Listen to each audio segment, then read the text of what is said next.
Vi går så småt i gang.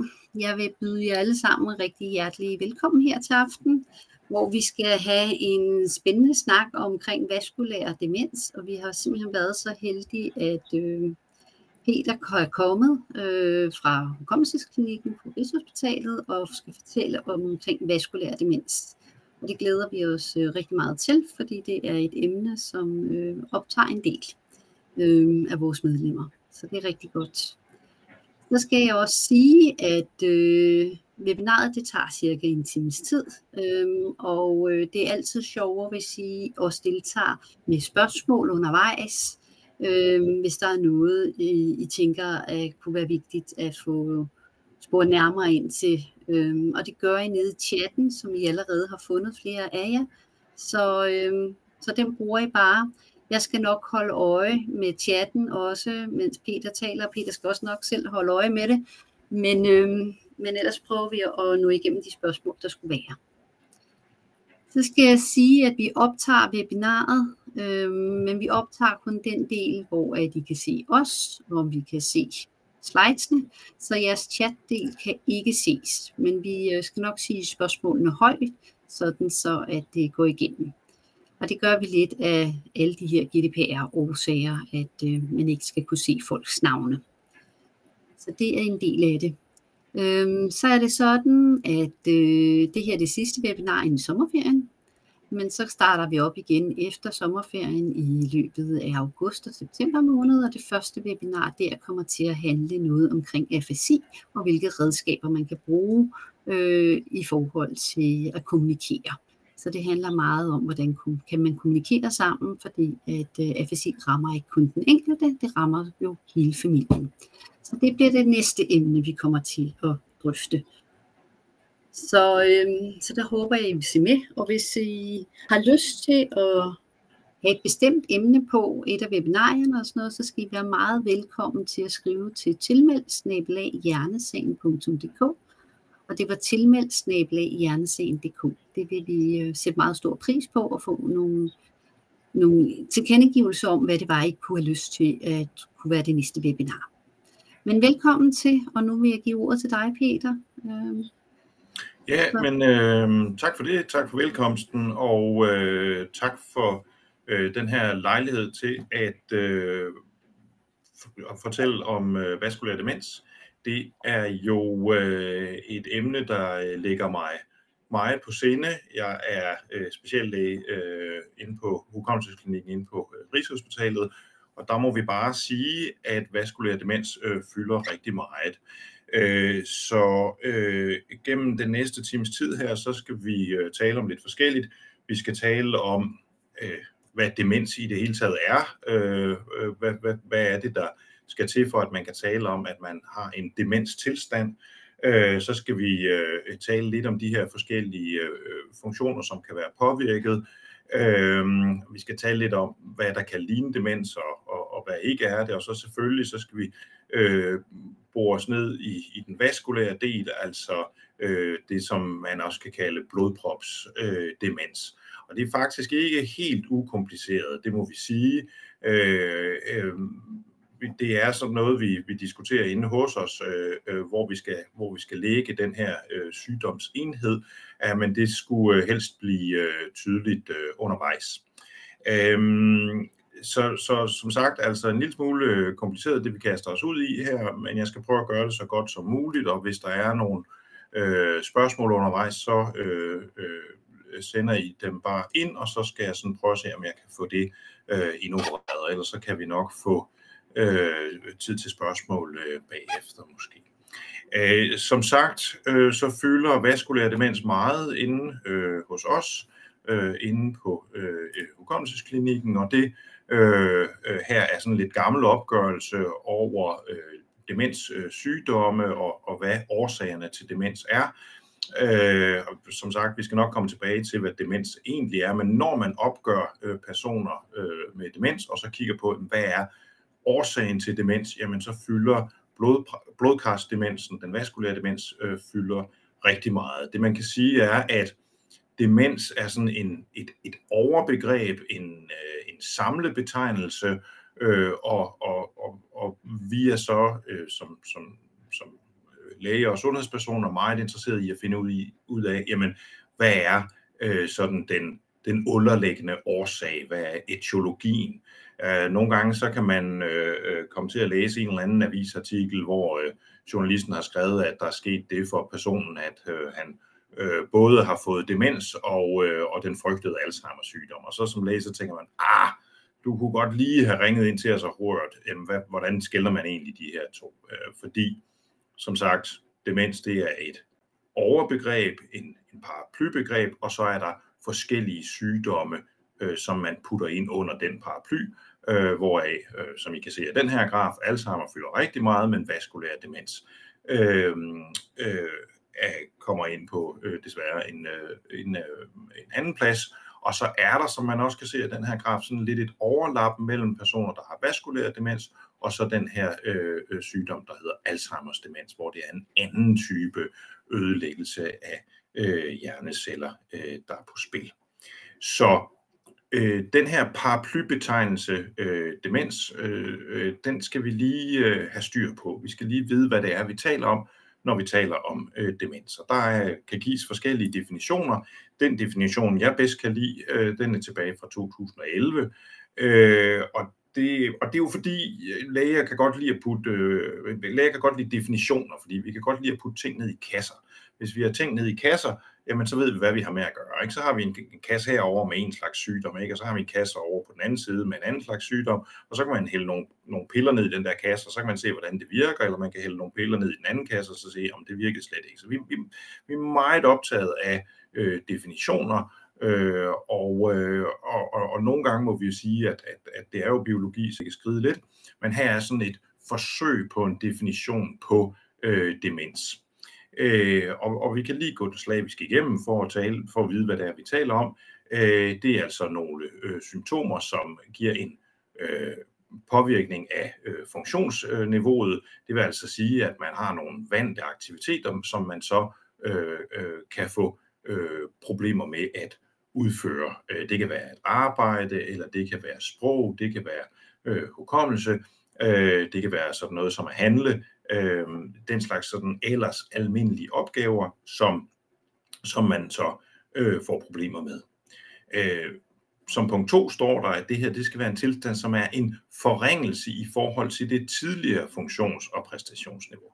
Det er sådan en lidt vigtig skelnen, fordi man kan sige, fra naturens hånd er vi jo født forskelligt, og der er nogen, der har et meget højt funktionsniveau, der er nogen, der har et lavere funktionsniveau, og der skal man lige være en lille smule varsom. Vi oplever nogle gange, at folk kan komme igennem livet med et ikke ret højt funktionsniveau, og så på et eller andet tidspunkt, så er der nogen, der spørger, jamen, kan det være skyldes en demensform? Og der må vi sige, nej, det kan også godt bare være sådan, man er habituelt. På et eller andet tidspunkt her om forhåbentlig mange årtier, og jeg selv bliver henvist til en hukommelsesklinik, så vil de spørge, hvordan er dit funktionsniveau, og så vil jeg forhåbentlig sige, at det er udmærket, og så vil de spørge, hvordan kan du selv lave mad, og så vil jeg sige, nej, det der med at lave mad, det er faktisk ikke ret godt. Og det er bare et eksempel på, at man kan altså godt have et funktionsniveau, som sådan er lidt dårligt som udgangspunkt.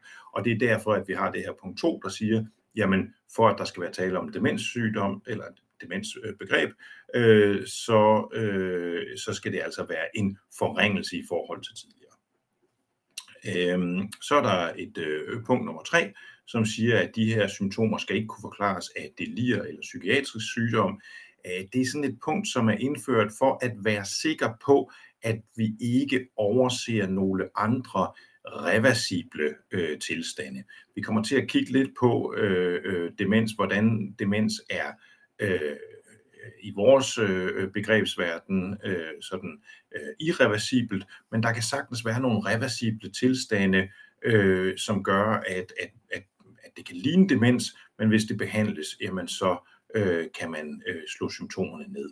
Det kan for eksempel være ældre mennesker, som falder og brækker benet og så får morfin eller stesolid, og der kan man altså godt have sådan en forgiftningstilstand, som kan ligne demens. Peter, kan du ikke lige sige, hvad reversible er for noget? Ja, undskyld. Ja, når vi taler om demens, så som sagt, så taler vi om noget, der ikke kan, hvad skal man sige, som er uforanderligt og fremadskridende, uden at det kan behandles, eller ligesom symptomerne kan forsvinde igen. Når først man har pådraget sig en demens sygdom, jamen så er det fremadskridende og kan ikke rigtig bedres, hvorimod nogle af de andre tilstande, forgiftninger, infektioner, psykiatrisk sygdom, jamen der kan man altså opnå en bedring igen. Det er vigtigt, at du lige påpeger det, Maja, fordi har man først sagt, at man har en demenssygdom, jamen så har man også sagt, det her, det bliver nok ikke rigtig bedre. Det er sådan ret vigtigt at have med. Ja, tak. Punkt nummer 4, det er så, at den her kognitive svækkelse, altså de her symptomer, de skal påvises både ved, at man taler med patienten og helst de pårørende også, fordi nogle gange kan der godt være lidt uoverensstemmelse mellem, hvad patienten selv oplever og hvad de pårørende oplever, og så skal der altså også lige være det, vi kalder en objektiv vurdering, altså en eller anden læge eller psykolog, som er inde og kigge på, jamen er det faktisk rigtigt, at der er nogle funktionsnedsættelser. Det kommer vi lige tilbage til. Erfaringsmæssigt så kan det der udtryk kognitiv svækkelse eller kognition i det hele taget, det kan også godt, det er ikke alle, der lige er med på, hvad det er, så jeg bliver nødt til også lige at forklare, at kognition handler altså om sådan intellektuelle færdigheder.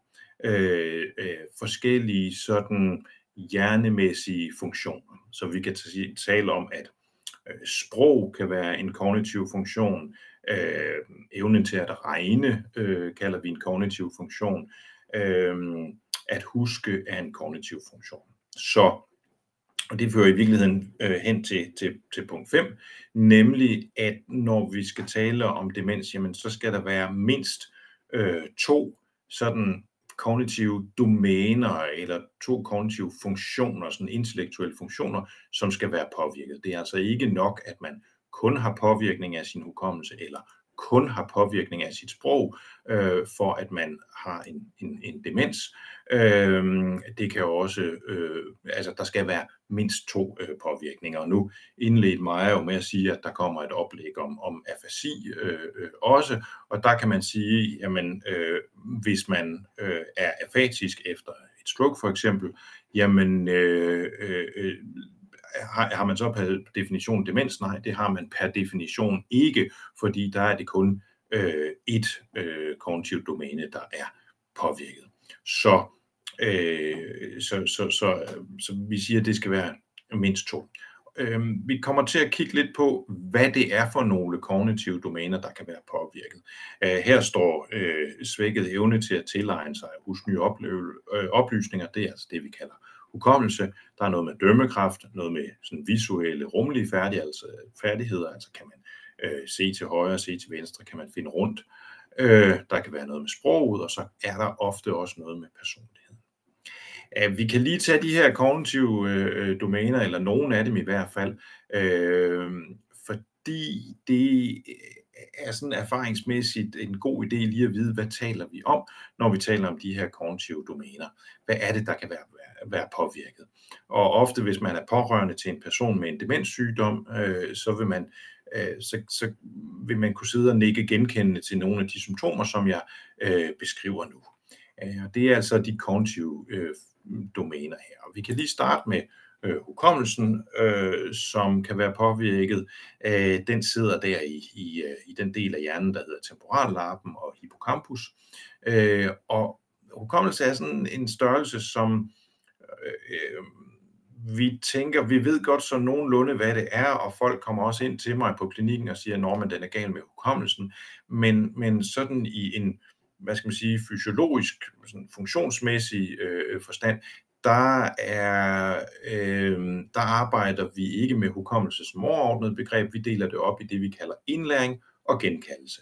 Altså kan man lære sig noget nyt, og kan man genkalde det igen. Man har en arbejdshukommelse, det er sådan en hukommelse, hvor man kan holde tingene inde i hjernen i 1 minuts tid, og så efter 60 sekunder, så forsvinder det fra arbejdshukommelsen igen. Og så har man en langtidshukommelse, hvor man kan gemme ting for altid. Og de 2 eksempler, jeg plejer at give, det første eksempel, det er, at der var en lille knægt, så havde jeg en klassekammerat, der hed Kim, og vi havde det godt sammen i frikvarteret, og så på et tidspunkt, så siger Kim, kommer du ikke hjem og lege? Og så siger jeg, det vil jeg gerne, men jeg skal lige spørge min mor først, kan jeg ikke lige få dit telefonnummer? Og så fik jeg hans telefonnummer 140907, fordi det er længe siden, der var kun 6 cifre dengang.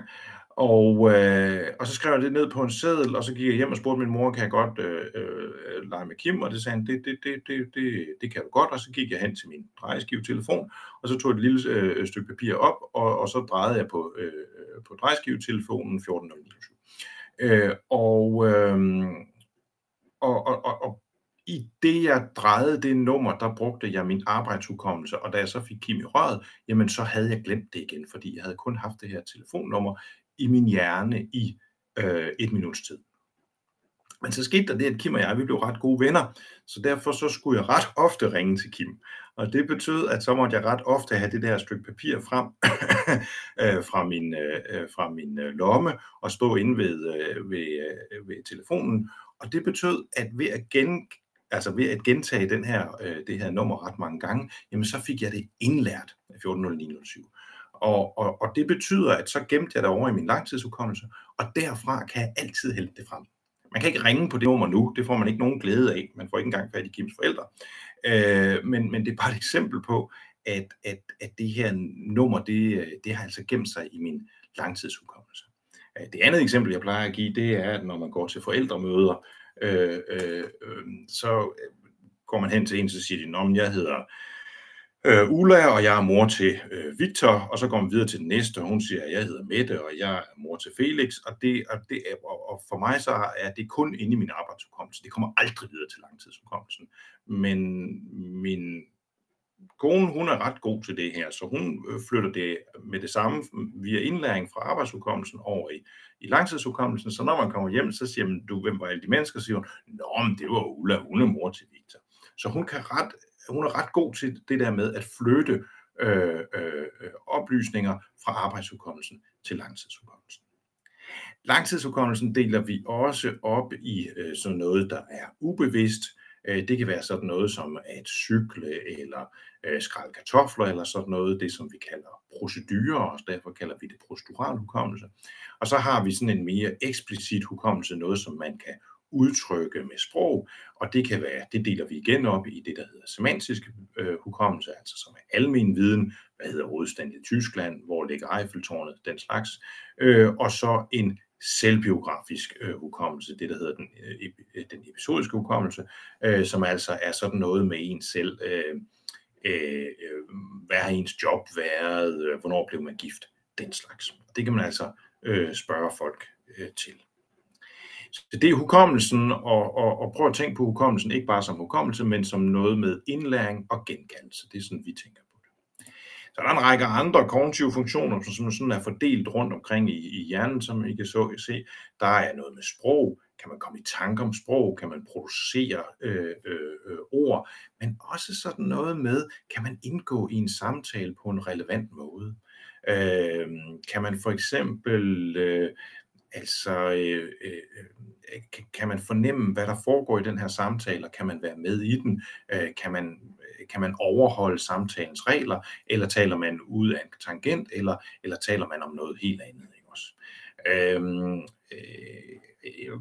Jeg har fået lov til at dele en patienthistorie, nemlig historien om en patient, som havde problemer med sit sprog, ikke fordi han kunne sagtens udføre sætninger og gennemføre alle vores test, men uanset hvad man talte med ham om, så talte han om sin soldatertid. Så når han kom ind på hospitalet, så sagde man, velkommen her på hospitalet. Nå, siger han, det er nogle flotte bygninger. Det er noget andet end de barakker, som vi boede i, da jeg var soldat. Eller når man var hjemme og besøgte ham, fordi jeg besøgte ham sådan set, så siger man, men tak for æblekagen, den var virkelig godt. Ja, siger han, det er noget andet end det hundeæde, vi fik, da jeg var soldat. Så han kunne ikke rigtig indgå i i det rigtige sådan emne eller tema. Han kørte ligesom fast i det samme. Så er der sådan nogle visuelle og rumlige funktioner, noget med at genkende og lokalisere, kan man finde rundt i sit nærområde. Der kan være noget med eksekutive funktioner, det er sådan de overordnede planlægningsfunktioner. Det er de funktioner, man bruger, hvis man for eksempel skal planlægge en større opgave. Det kan være, at man bliver ringet op af børnene, der siger, nu vil vi gerne hjem og spise hos dig, og så skal man planlægge den her store opgave, som det er at gå hen og åbne køleskabet og kigge ind i det og se, hvad er der, og så skal man skrive ned, hvad mangler der, og hvad skal man ud og handle, og så skal man ud og handle det, og så skal man have dem hjem igen. Så eksekutivfunktioner er sådan noget med at planlægge og kontrollere det, som man er i gang med at planlægge. Fleksibilitet har vi også inde her som en slags kognitiv domæne. Den her evne til at sætte sig i andres sted eller se tingene fra en anden synsvinkel. Vi oplever ofte personer med demens, som får problemer med den her fleksibilitet og abstraktionsevne. Og altså det nemmeste er i virkeligheden at sige, hvad fleksibilitet er, når det ikke er der, fordi det modsatte af fleksibilitet, det er stædighed, ikke også? Og vi kan godt opleve, at folk, som ellers har været velreflekteret og sådan tænkt grundigt over tingene, pludselig bliver meget stædige, og det kan altså være rigtig svært for de pårørende, når man oplever det som en del af en demenssygdom. Så har vi også opmærksomhed med. Opmærksomhed er også sådan noget, som vi tænker, at vi godt ved, hvad er, men hos os, der arbejder vi meget med det der med fokuseret og delt opmærksomhed. Altså kan man fokusere på én ting kun, for eksempel en bog eller en kryds og tværs, kan man holde fokus på det, eller kan man dele sin opmærksomhed ud, sådan så man kan tænke på flere ting samtidigt.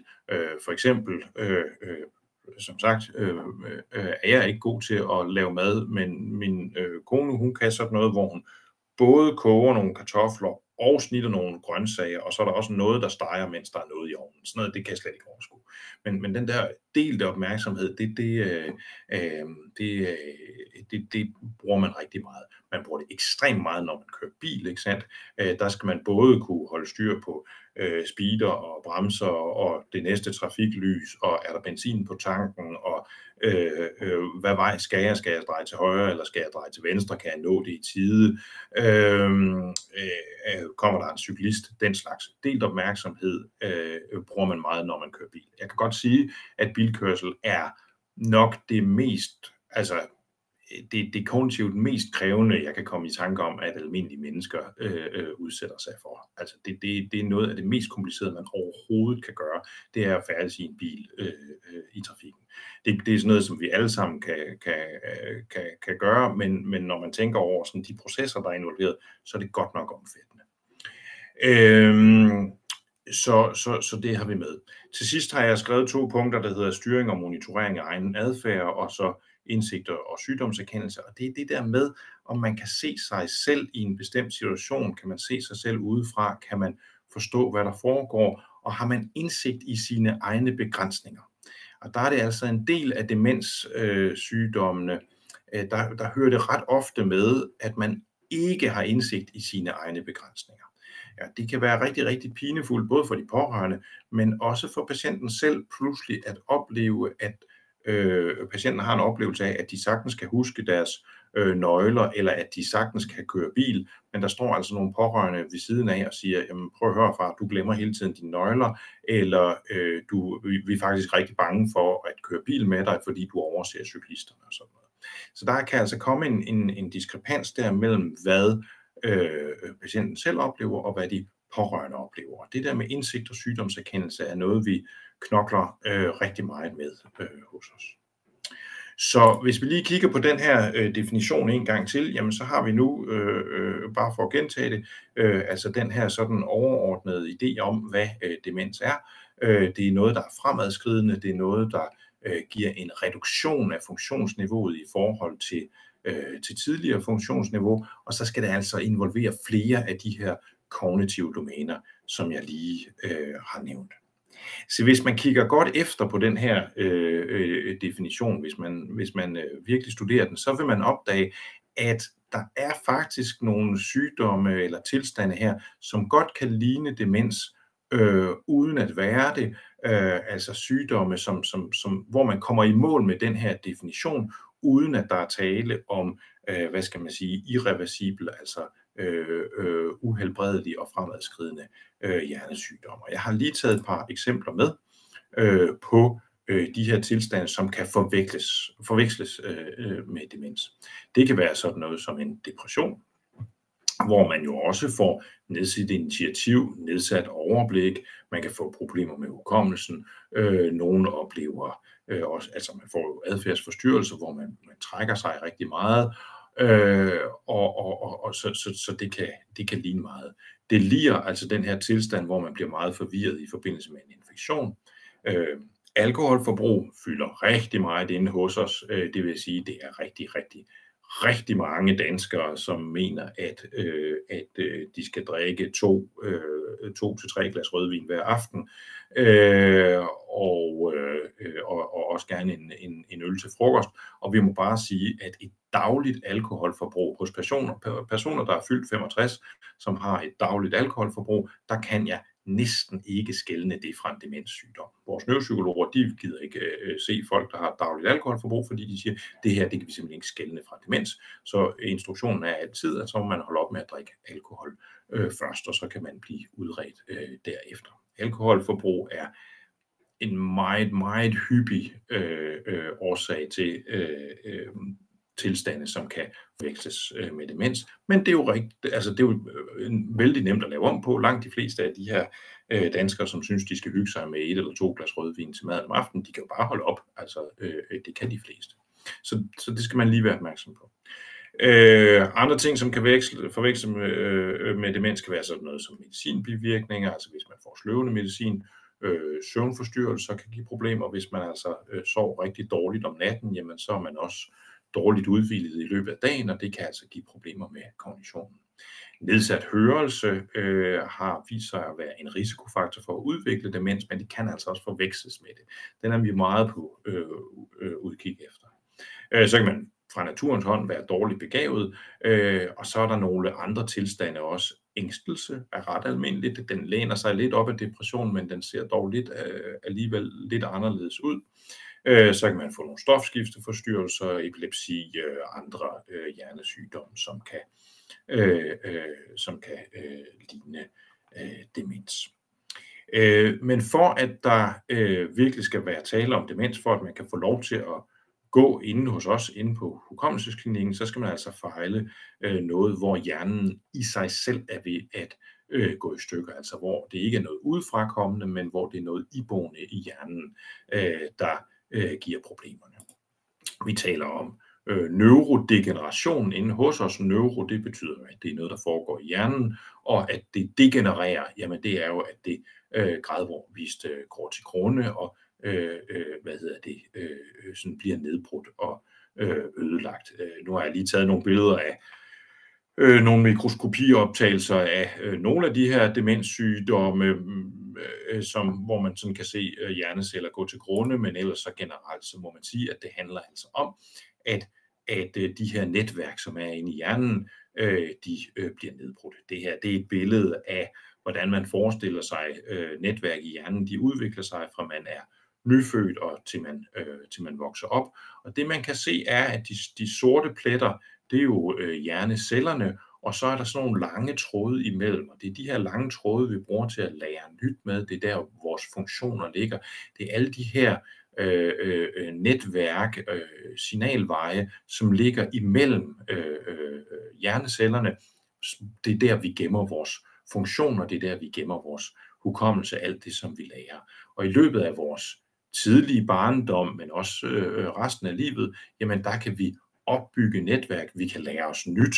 Nu er jeg jo ved at være gammel, ikke også, så jeg har lidt opgivet at lære nye sprog, men hvis jeg virkelig satte mig for det, så har jeg en eller anden forventning om, at jeg godt kunne lære et nyt sprog, eller lære nogle andre nye færdigheder, fordi at jeg stadigvæk, på trods af min høje alder, har evnen til at opbygge nye netværk. Og det oplever vi også, hvis folk får et stroke for eksempel, jamen så kan man regenerere noget af funktionen, fordi man kan opbygge nogle nye netværk. Hvis man har en demenssygdom, altså noget, der er neurodegenerativt, så nedbryder man de her netværk, og det er det, der giver funktionstabene. Så kan man sige,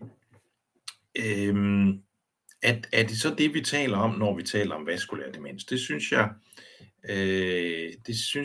altså det er sådan noget, som vi diskuterer lidt hos os. Fordi hvis vi igen kigger på de her forskellige hvad skal man sige, årsager til demens, så har jeg her et slide, som viser, at over på venstre side med gul skrift på de grå cirkler, jamen der har vi, hvad skal man sige, de neurodegenerative sygdomme. Det er de fine sygdomme, som gør, at man kan komme ind på en hukommelsesklinik. Og over på den højre side, jamen der har vi de her, alle de her andre mulige sygdomme, som er noget udefrakommende, som også kan ligne demenssymptomer. Og man kan sige, har jeg først sagt, at man har en sygdom over i den grå side over til venstre der, jamen så har jeg også sagt, at det her, det er irreversibelt, det er uhelbredeligt, det bliver ved med at være der. Hvorimod er vi over i de grønne sygdomme, jamen så er det altså ofte noget, der kan behandles. Alkoholforbrug kan man reducere, depression kan man behandle med lykkepiller, søvnforstyrrelser, den står ikke på her, men hvis det er en søvnforstyrrelse, for eksempel søvnapnø, jamen så kan man behandle det med et CPAP-apparat osv. osv. Så Gud nåede at trøste mig, hvis en patient træder ind af min dør, og jeg kommer til at sige til hende, at hun har en Alzheimer's sygdom eller en anden form for demenssygdom, hvis det hun i virkeligheden havde, var en depression. Så rigtig meget af mit job, det går på at finde ud af, jamen, er det her en neurodegenerativ sygdom? Er det irreversibelt? Er det uhelbredeligt? Eller er der noget andet på spil? Er der et eller andet, vi kan hjælpe med? Reducere alkoholforbrug, få en bedre søvn, den slags. Så det arbejder vi altså rigtig meget med. Så det er sådan lidt overordnet om demens. Det er sådan lidt overordnet om, hvad er det, vi taler om, når vi taler om demens, og hvad er det, vi skal tænke over. Og så kan man sige i den her sammenhæng, og det vil blive lidt klarere, når vi kommer til at tale om årsagerne til vaskulær demens. Men i denne her sammenhæng er vaskulær demens lidt vanskelig at placere, fordi på den ene side er der tale om en ødelæggelse af hjerneceller, de går til grunde, og har man først tendensen til, at hjerneceller kan gå til grunde, jamen så er det en tendens, der bliver boende i hjernens kar. Der er altså en tendens til, at det kan blive værre med tiden. Det kommer vi lidt tilbage til. På den anden side kan man sige, men det er jo noget udefrakommende. Det er jo blodpropper, der er kommet. Det er jo, hvad skal vi sige, forhøjet kolesterol, eller sukkersyge, eller rygning, eller sådan noget, som har været årsag til, at de her hjerneceller går til grunde. De tre andre sygdomme, som er nævnt i gråt her, frontotemporal demens, Lewy body demens, Alzheimer's sygdom, det er en sygdom, hvor hjernecellerne i sig selv går til grunde. Men ved vaskulær demens, der er det altså lidt noget udefrakommende, der gør, at hjernecellerne går til grunde. De går til grunde, men de gør det på baggrund af karsygdomme, altså hjernens blodkar, som er syge. Så derfor er den placeret lidt midt imellem, ikke også? Er det en egentlig neurodegenerativ sygdom, eller er det følger til nogle andre sygdomme? Og som jeg også har været inde på, nogle af de her netværk kan genopbygges igen, så der er altså noget at vinde der. Jeg synes dog generelt, når vi taler om vaskulær demens, at så oplever vi ret ofte, at det progredierer, altså det forværres, også selvom man får ryddet op, så nogenlunde ryddet op i de her udefrakommende faktorer, som kan give problemerne, altså kolesterol, rygning, sukkersyge, den slags. Der er lidt en tendens til, at har man først, hvad skal man sige, tendensen til at få blodpropper i hjernens kar, jamen så kan det altså forværres over tid. Og det skal man lige være opmærksom på. Det kommer vi lidt tilbage til, når vi skal tale om småkarssygdom. Før vi gør det, så er der lige en sidste ting, vi skal have på plads om hjernen, før vi kaster os sådan ud i sådan den helt stringente vaskulære demens. Og det er, at inde i hjernen har vi ligesom sådan 2 områder. Vi har det, vi kalder den grå substans og den hvide substans. Så man kan se det på det snit, som er nederst her. Det er en hjerne skåret igennem, som når man ser den forfra, ikke også, man skal forestille sig, at man stiger ind gennem øjnene og så ind i kraniet på den her hjerne, og der er den altså så skåret igennem. Og det man kan se er selvfølgelig, at det er et utroligt smukt organ, og at den har de her flotte hjernevindinger, som snor sig og bugter sig ind igennem hjernen. Og på overfladen kan man se, jamen der er den grå, og lidt længere inde, jamen der er den hvid. Og hvad er nu det for noget? Ja, hvis man kigger på det i et mikroskop, så kan man se, at den grå del af hjernen, det er hjernecellerne, og den hvide del af hjernen, det er de her tråde, som går ud fra hjernecellerne for at kommunikere med andre hjerneceller. Og de her tråde, de er omskidet af noget, der hedder myelin, og myelin, det er lavet af fedt. Og som man jo kan huske fra sin fysikundervisning, så er det sådan, at hvis man skal sende et signal igennem en ledning, så løber det signal meget bedre, hvis den ledning den er isoleret. Og sådan er det altså også med hjerneceller. De skal sende besked til hinanden via det, der hedder et akson. Det er at sammenligne med en ledning. Kroppens måde at isolere det på, det er så ved at omskede det med fedt. Og det er lidt vigtigt. Vi kan lige prøve at gå tilbage til billedet igen her. Man kan sige, at hvis du skal sende et signal fra den højre side af hjernen over til den venstre side af hjernen, jamen så skal det altså løbe igennem de her signalveje, eller de her ledninger eller tråde, som er omskidet af fedt, for at signalet kan løbe ordentligt. Og det skal vi altså lige have i mente. Det kommer vi til, når vi skal tale om småkarsvaskulær demens lige om et øjeblik. Så lad os gå til stålet med den vaskulære demens. Den her har I set før, men det er bare lige for at gøre opmærksom på en gang til, at det er altså en ret almindelig tilstand, og vi regner med, at der nok er 10-15.000 i Danmark, og dermed er det altså noget færre end Alzheimers sygdom, men de fylder nu alligevel noget. Se, nu har jeg sagt, at vi godt kan lide definitioner, så her er en definition mere, og definitionen på vaskulær demens er så for det første, at man skal opfylde kriterierne for demens, det der står som nummer 1 her, for det andet, at man skal have en blodkarssygdom i hjernen, og så for det tredje, at der skal være en sammenhæng imellem de to. Og det med sammenhæng, det er sådan lidt vigtigt, det er også en lille smule svært, men det skyldes jo, at man kan jo godt få en apopleksi, altså et stroke som 60-årig, og så kan der gå 10-15 år, og så får man en demenssygdom.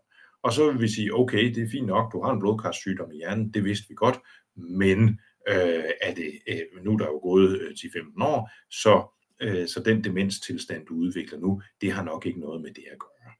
Så der skal ligesom være en sammenhæng, og det definerer vi egentlig som en tidsmæssig sammenhæng. I den sådan lidt længere udgave af de her diagnostiske kriterier, så siger man, jamen den her sammenhæng mellem demensudvikling og karsygdomme i hjernen, det der her står nederst som cerebrovaskulær sygdom, det skal være noget, som er optrådt inden for de samme 3 måneder. Altså hvis man har et stroke, og man så udvikler en demens, jamen så skal der sådan, det skal være inden for de samme 3 måneder, for at vi kan tale om, at det er en vaskulær demens. Vi kommer lige tilbage til, eller rettere, vi kommer tilbage til nu, hvordan det her kan se ud. Jeg skal lige bladre. Så man kan sige, her har vi sådan et eksempel på en vaskulær demens, og det er altså den vaskulære demens, som rammer de store blodkar. og som typisk vil ligne flere på hinanden følgende strokes. Det er altså ikke det, vi hører om oftest, men det er den, der sådan bliver beskrevet grundigt i lærebøgerne. Og den er jo sådan nogenlunde til at forstå. Man kan se her i midten, det sorte billede, det er altså en hjernescanning, og der, hvor der står pile, der har patienterne efterladt sig noget arvæv efter et stroke. Så det vi taler om her, det er altså en sygdom, som sådan kan indtræde sådan gradvist, sådan næsten trappeagtigt, hvor funktionsniveauet går ned sådan med et skridt ad gangen. Så man kan sige, man tager ud og besøger sin mor, første søndag i advent, og der går det faktisk smadret godt. Hun klarer sig rigtig pænt. Alt er i skønneste orden, og så dagen efter, når man kommer og besøger hende, jamen så har hun svært ved at finde kaffen i skabet. Så det var da mærkeligt, mor, du har svært ved at finde den der kaffe. Ja, siger hun så, det går nok over. Så går det fint, så kommer man og besøger hende igen 4. søndag i advent, og så er der så sket noget nyt. Nu har hun faktisk helt glemt at købe kaffe, det kan hun simpelthen ikke overskue, og så går det så nogenlunde hen over julen og sådan noget, og når så vi kommer til nytår, så pludselig sker der noget nyt. Nu har hun svært ved at komme i tanke om ordet. Man siger, jeg vil gerne have en kop kaffe. Kaffe, siger hun så. Hvad er det egentlig? Jeg skal lige huske, hvad er det nu egentlig lige det er, og hun har måske også svært ved selv at formulere sig. Så der kan man tale om, at hun har haft flere strokes efter hinanden, men de har bare været sådan lidt oversete, så da hun havde svært ved at finde kaffen ude i sit køkken, der kunne det være, fordi hun havde fået et stroke i det område, der styrer synet, og derfor har svært ved at orientere sig i sit køkken. Da hun næste gang havde svært ved overhovedet at overskue at købe kaffe eller lave kaffen, jamen der kunne det være, fordi hun havde fået et stroke ude i pandelapperne, som styrer det her overordnede opmærksomhed, planlægning, eksekutiv funktion, så der kunne hun være ramt der. Og når man så kommer derhen på den anden side af nytår, og hun nu har pådraget sig sproglige problemer, jamen så kunne det være et nyt stroke, som sidder i tindingelapperne, der hvor sproget sidder. Så når man hører sådan en historie, og det er ikke ret tit, vi hører sådan en historie, men når man hører sådan en historie, så tænker man, jamen kunne det her være noget, som går trinvis, og som derfor skyldes blodpropper i hjernens store kar, og så scanner man, og så ser man, om der er efterladt arvæv. Så det er en vaskulær demens, som rammer de store kar. Men det vi hører oftest om, det er en anden type vaskulær demens, og det er den, der rammer de små kar. Her har vi igen en hjernescanning, det er en MR-scanning den her gang, og det vi kigger på, det er en hjerne, hvor alt det grå, det er faktisk normalt, men alt det hvide, det er arvæv. Og det her, det kan man se, det er altså noget, som ligger dybt inde i hjernen. Det ligger ikke ude på overfladen, det ligger dybt inde i hjernen. Så det har ikke ramt, den grå substans, den har ikke ramt selve hjernecellerne. Det den har ramt til gengæld, den her sygdom, det er, at den har ramt de små kar, og de små kar forsyner sådan det inderste af hjernen, og det forsyner altså det, som vi talte om før, nemlig det, der hedder den hvide substans. Altså man kan næsten se, at det, der er ramt her, jamen det er også det hvide, man kunne se på hjernescanningen her. Og det er altså det, der sker, når det er de små kar, som bliver ramt, så det er den hvide substans, der bliver påvirket. Hvad er nu det for noget? Altså, hvad giver det så af symptomer? Ja, det giver altså et lidt andet billede, fordi her har man stadigvæk bevaret, de sådan overordnede kognitive færdigheder. Sproget er bevaret, regnefærdigheder er bevaret, men det hele går bare en lille smule langsommere. For nu har jeg jo ramt den hvide substans her, så de signaler, der skal løbe fra den ene ende af hjernen til den anden ende af hjernen, jamen de løber pludselig dårligere, de løber langsommere. Og det betyder, at hele den her kommunikation hen over hjernen, den drosler bare ned i hastighed og niveau. Og det bedste eksempel, og det er altså også et eksempel, jeg har fået lov til at viderebringe, det var en patient, som kom til mig, og som sagde, jeg er uddannet revisor, og jeg kan sagtens regne, jeg er bare meget, meget langsom til det. Jeg kan regne, og jeg når det samme resultat, som jeg hele tiden har nået. Det går bare meget, meget langsomt. Og så havde han et par andre problemer også, og så var han også i risiko for at få blodpropper i hjernen, så derfor så lavede vi en scanning og så, at han havde påvirkninger af den hvide substans, altså de her isolerende områder dybt inde i hjernen. Så det ser lidt anderledes ud. Du får ikke sådan de der sådan store kognitive svigt. Du får bare sådan en fornemmelse af, at det hele går en lille smule langsommere. Og det kommer altså ikke i den der trappeform, som vi talte om før ved påvirkning af de store blodkar. Her kommer det lidt mere snigende. Det bliver værre, det bliver gradvist værre, og jeg synes især, når nu vi talte om, at har man tendens til blodpropper, eller forkalkninger i hjernens kar, har man tendens til forkalkninger i hjernens kar, jamen så er det især i de her små kar, at man kan få de forkalkninger.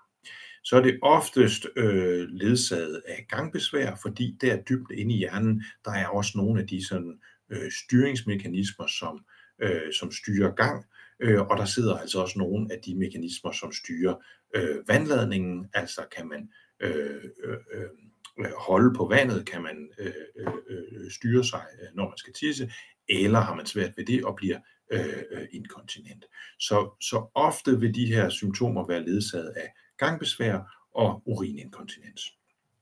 Og så må vi bare sige, at det her er patienter, som især oplever nedsat tempo, som de godt selv kan beskrive, og så nedsat overblik. Og så har vi altid sådan, når vi taler med folk, jamen, så er vi jo altid lidt opmærksomme på de her risikofaktorer. Har du forhøjet blodtryk, sukkersyge, forhøjet kolesterol, tidligere blodpropper, den slags. Og så undersøger vi selvfølgelig folk med en MR for at se, om de har den her tendens til blodpropper. Lidt mere om symptomerne. Nu skal jeg lige se en gang. Jo, jeg har det med her.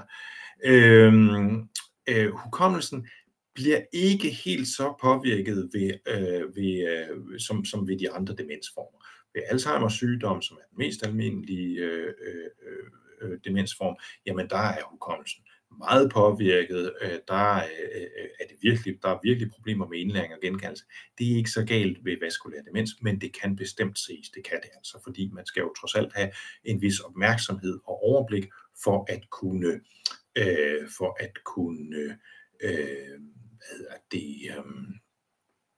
kunne indlære det man får. Så det der kan være problemet især her, det kan være manglende opmærksomhed og dermed manglende indlæring eller lagring. Så man kan godt få hukommelsesproblemer. Så får de sådan et dyseksekutivt syndrom, altså det modsatte af at kunne have sine eksekutive funktioner. De eksekutive funktioner var det der med planlægning og overblik, det der med at kigge i køleskabet og få handlet ind. Og der kan man altså godt opleve, når det hele går lidt langsommere, jamen så får man meget ringere overblik og planlægning.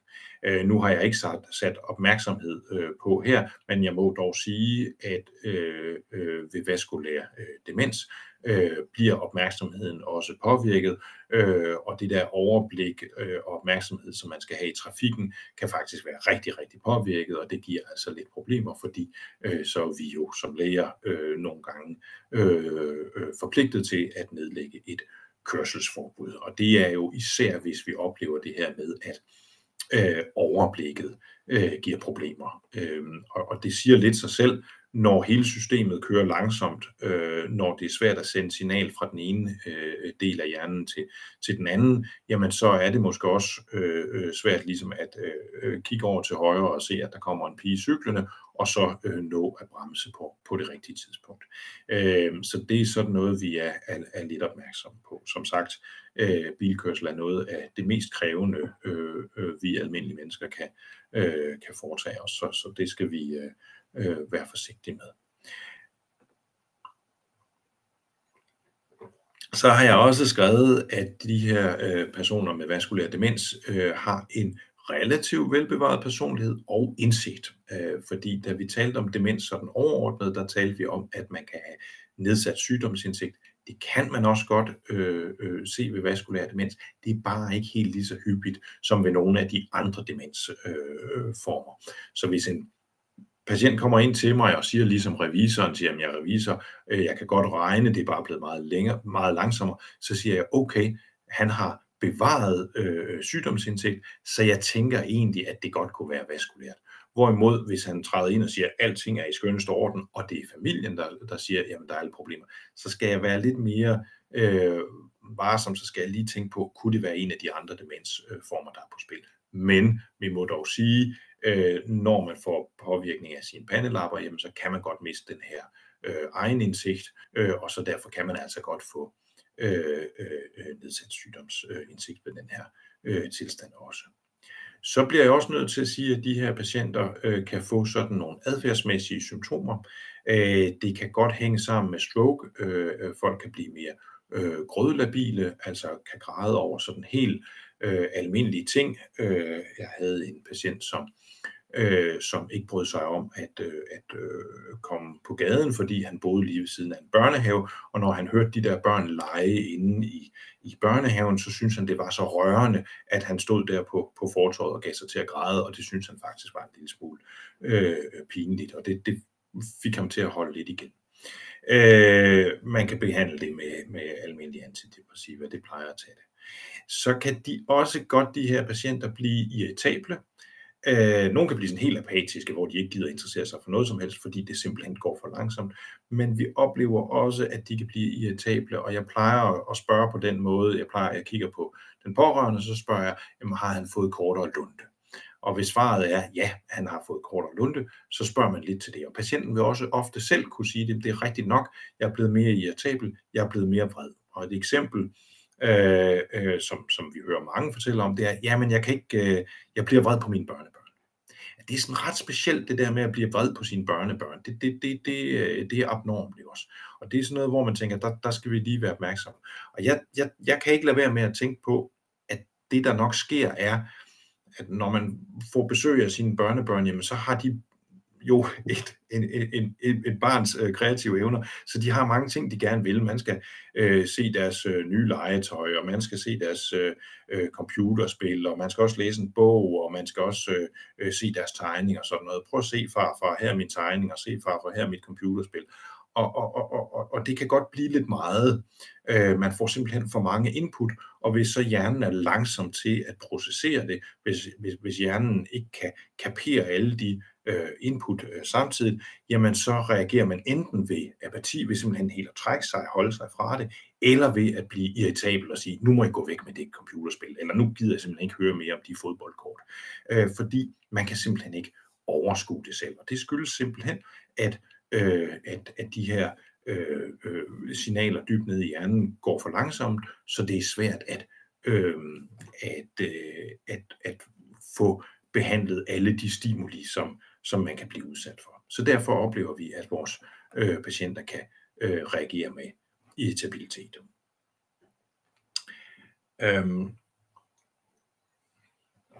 Jeg har lige et enkelt slide om sådan overlappet mellem vaskulær demens og Alzheimer. Det er en tilstand, som vi kalder mixed dementia eller blandingsdemens, og der er en lang teoretisk forklaring på, hvorfor hjernens karsygdomme, altså karsygdomme i hjernens blodkar, kan øge risikoen for Alzheimer. Den vil jeg ikke trætte jer med, men der ser ud til at være en sammenhæng der. Så for lige at opsummere, hvad det er, der kan give de her karsygdomme, eller hvordan man kan behandle vaskulær demens, så må man sige, har man først pådraget sig en vaskulær demens, så er det altså, uhelbredeligt. De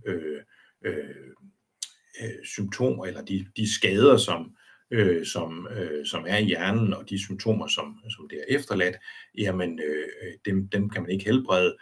Og som jeg siger, der er en tendens til, at det bliver værre med tiden, især når det er de små blodkar, som er påvirket. Men der er altså noget, man kan gøre. Man kan leve sundt med en god sund kost, man kan man kan holde op med at ryge, man kan reducere sit alkoholforbrug, man kan motionere.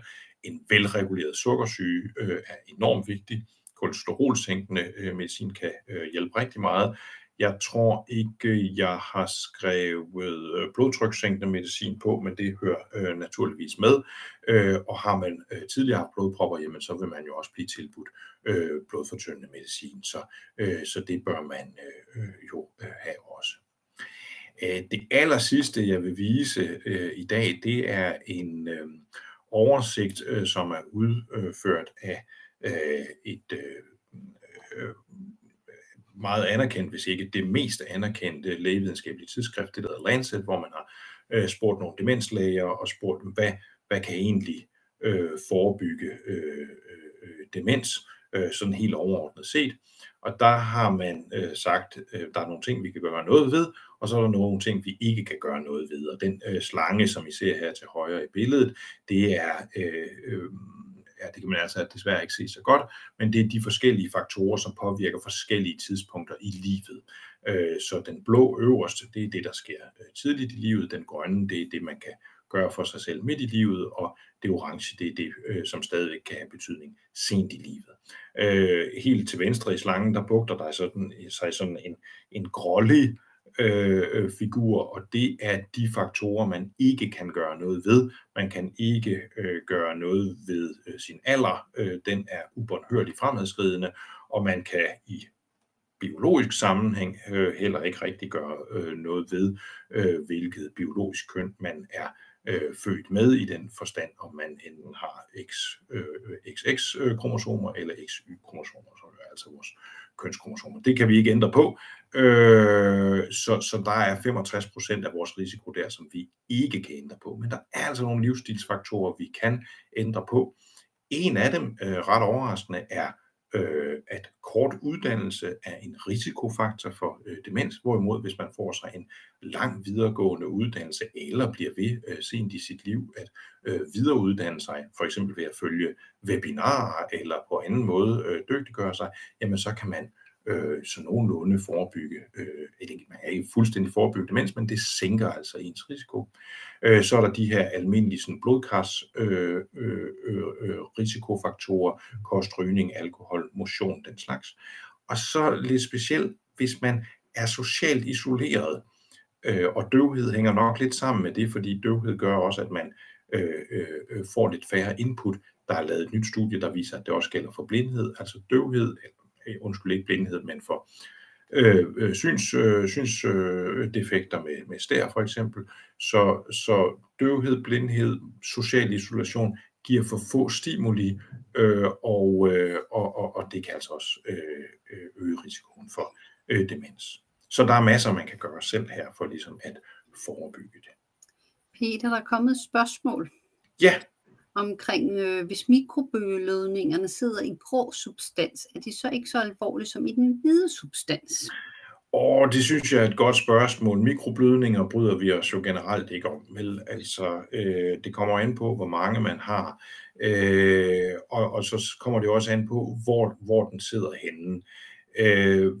Jeg tror faktisk, hvis jeg skulle have en mikroblødning, og jeg skulle vælge, hvor jeg skulle sætte den hen, om det skulle være i den grå substans eller hvide substans, så tror jeg faktisk helst, jeg ville have den siddende i den hvide substans, fordi den grå substans, der er hjernecellerne, så der kan godt sidde nogle funktioner der, og i den hvide substans er så det her myelin, som skal føre signalerne over. Så selvom vi siger, at den hvide substans er vigtig, og at det er det, som sådan kan give de her symptomer med langsomhed og manglende overblik, så så kan man altså godt finde nogle udveje omkring det. Så jeg synes, det er sådan lidt svært, det er svært lige at svare på. Mm. Så bliver der også spurgt om, hvad er forskellen på vaskulær og moderat demens? Ja, Det er til gengæld noget nemmere at svare på, fordi moderat demens er den måde, vi inddeler demens overordnet set på. Jeg startede med at sige, at demens er en samlebetegnelse, en paraply for flere forskellige sygdomme, og så er det næsten ligegyldigt, hvad der er årsagen, hvad der er etiologien til demensen, fordi når man først har en demenstilstand, så deler vi den ind i let, moderat og svær. Og den lette demens, det er der, hvor man kan have nogle problemer, men kan klare sig selv. Den moderate demens, det er der, hvor det går så nogenlunde, men man har brug for hjælp til nogle vigtige ting, for eksempel medicindosering eller indkøb eller madlavning, den slags. Og den svære demens, det er den tilstand, hvor man er fuldstændig afhængig af andres hjælp, og det er sådan typisk der, hvor man har rigtig meget hjemmepleje eller er på plejehjem. Så det er den inddeling, vi har af demens overordnet set. Vaskulær demens er så en af årsagerne til demens, og dermed har jeg så også sagt, at den vaskulære demens kan komme i de 3 former, man kan have. En vaskulær demens, som er let, en vaskulær demens, som er moderat, eller en vaskulær demens, som er svær. Jeg kan se, at der er stadig nogen, der er ved at skrive lidt. Vi er gået over tiden, så det er okay, hvis man ikke orker mere. Så må man gerne hoppe af, og Peter, du må også lige sige til, hvornår du synes, vi skal stoppe. Men jeg tænker, at hvis der lige er et par spørgsmål, så kan vi nok lige nå dem på falderebet. Og der står, hvordan finder man ud af... Hvordan finder man ud af, hvor svær ens vaskulære demens er? Ja. Det synes jeg, altså det kommer jo an på, hvordan ens funktionsniveau er. Jeg kan godt fortælle, hvordan vi gør det inde hos os. Hvis man kommer ind til os, og vi siger, at det her det er en vaskulær demens, så gør vi typisk det, at vi interviewer de pårørende. Fordi som sagt en del af sygdomsbilledet her kan være, at man har svært ved selv at redegøre for sine symptomer, så vi har ofte de pårørende med. Og det vi så ligesom prøver at skyde os ind på, det var også det jeg nævnte før med let, moderat, svær, jamen det er, kan man klare sig selv? Og er der bare sådan lige lidt problemer med lige at finde lidt rundt, men man klarer det, eller nogle gange kan man glemme nogle ting, men så må man skrive lidt mere ned, så er vi over i det lette. Hvis man har brug for hjælp, for eksempel til medicindosering, eller hvis ens datter skal holde på styr på ens kalender, eller hvis det der med madlavningen, det er gået helt galt, så det er ens familie, der må komme og hjælpe med det, jamen så er vi over i den moderate. Og hvis man er fuldstændig afhængig af sin familie, jamen eller plejepersonale, så er vi over i den svære. Og det er, man kan sige, det er jo en lidt kunstig inddeling, og vi bruger den selvfølgelig til ligesom at få en idé om, hvor vi er henne, men i praksis betyder det jo ikke så meget, fordi hvis man har en demenstilstand, jamen så skal man have den hjælp fra hvad skal man sige, demenskoordinator eller hjemmesygeplejersker eller hjemmehjælp, som man har behov for. Og det vurderer man jo på et individuelt niveau. Så at læger og sygeplejersker inde på en hukommelsesklinik går og deler det op i let, moderat og demens, det er sådan set ikke så vigtigt for den enkelte. Der er det vigtigt, at man får hjælp til lige præcis det, man har svært ved. Der bliver også spurgt her, om vaskulær demens kan behandles med medicin. Ja, altså der må vi jo sige, vi har noget medicin for eksempel til nogle af demenssygdommene, Alzheimer og Lewy body, hvor man kan holde symptomerne i ro, men jo ikke kan helbrede sygdommen, og hvor der også bliver ved med at fortsætte være en neurodegeneration inden bagved. Og sådan er det jo også med den vaskulære demens i den forstand, at som jeg sagde, har man tendens til at forkalke i sin blodkar, jamen så er det der stadigvæk. Så derfor vil man nok se en vis neurodegeneration. Det vil gå lidt ned ad bakke. Erfaringsmæssigt ikke lige så hurtigt som ved nogle af de andre. Men den behandling, vi giver, er jo så, at fjerne risikofaktorerne, og det er, som man siger, ved at behandle forhøjet kolesterol, forhøjet blodtryk, sukkersyge, den slags. Så behandlingen er